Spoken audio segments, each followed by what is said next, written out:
if you saw my recent video where I showed you the fall outfit that I put together for the Style Maker Fabrics Fall Style Tour, then you might recognize this cute little quilted vest that I made.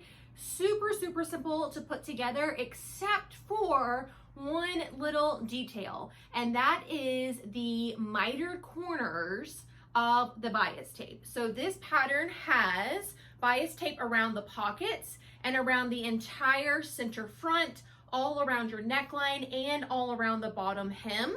There's also some on the arm side here, but that's sewn in the round, so that's actually quite simple to do. But these mitered corners are a little bit tricky, and it's kind of like a little bit of fabric magic / origami in order to get them just right. So I wanted to give you guys a little video tutorial today to show you exactly the steps that you need to take, how to fold the fabric, where to sew, when to sew, where to stop sewing, and all of that fun stuff in order to get perfect mitered corners should you attempt a vest like this or any project where you need sharp 90-degree angles for your bias tape. That can be everything from like placemats, some bag pockets possibly, anywhere where there is a 90-degree angle and bias tape. So let me get you to the tutorial to see how honestly easy it is once you get the hang of it.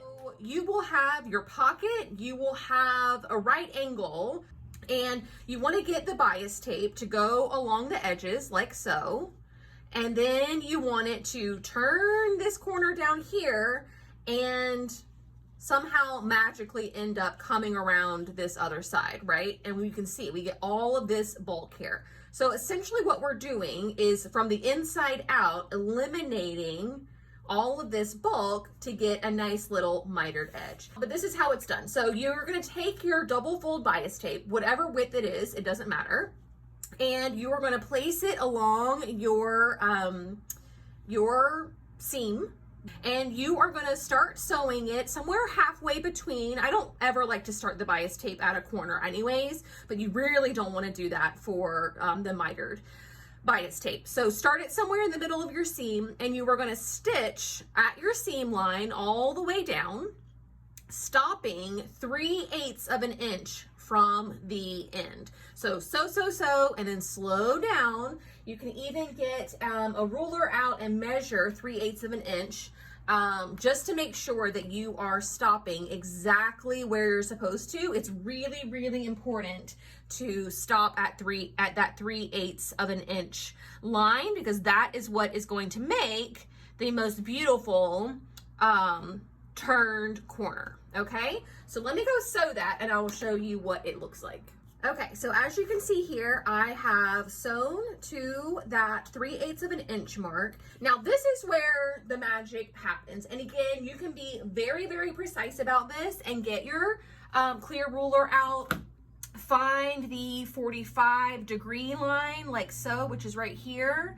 Line that up with your corners and turn your bias binding away from the corner like so. If you want to eyeball this 45-degree angle, you can do that as well. But you've got to do a 45-degree angle first, like so. See how perfectly that is lined up with the corner? Then you want to take your bias binding and you want to fold it back on itself like this. And then line up your folded edge with the seam that you've already sewn, and then line up the raw edge of the bias binding with the raw edge of the turned corner. Okay, can you see what I've done here? And then you're gonna start sewing at the edge and come all the way down until you get to that 3/8 of an inch mark on the other corner. Okay, so let me show you that again. And then after this second demonstration, if you need to see it more times, rewind the video. But I'm gonna try and keep this straight, so maybe that will help you guys. So you've got your, the first part of your bias binding sewn up to the 3/8 inch line. First step is to turn the bias binding back 45 degrees on a 45-degree angle. So now the bias binding is on the bias. And then you want to take your bias binding and turn it back toward you, like so, and line up this fold that you just made with the edge of the fabric, and then line up the raw edge of the bias binding with the corner that you are, with the new raw edge that you are about to sew down. Then stitch from here all the way until until you get to 3/8 of an inch within the other raw edge. Okay, so here is what I've just shown you, and I've stitched down this second side here. So now we've got all this bulk in this area, and that's exactly what we want, because now when you flip all of this over and you turn that around the corner, essentially folding the bias binding around the raw edges, which is kind of like the whole point, then you get this really, really beautiful mitered corner. Let me lay this flat so you guys can see it really well. Isn't that gorgeous? Like I said, it's just like a little flip of the wrist kind of thing, and then voila, you've got some fabric magic. But that is what we are going for with this. So this next step would be to sew down, stitch in the ditch along your bias binding seam, which will in turn catch the other side of the binding. And then this lays like so. Okay, so you'll stitch down here, then you'll turn the corner and you'll stitch down here. Might be helpful depending on what your bias is made of and what your fabric is made of to do a basting first and then stitch over that and then remove your basting stitches. But if you're using something where the holes will show, then you really just need to use a wonder clip to hold this down and then stitch along the folded edge of the bias binding. But let me show you what that looks like all done and beautiful.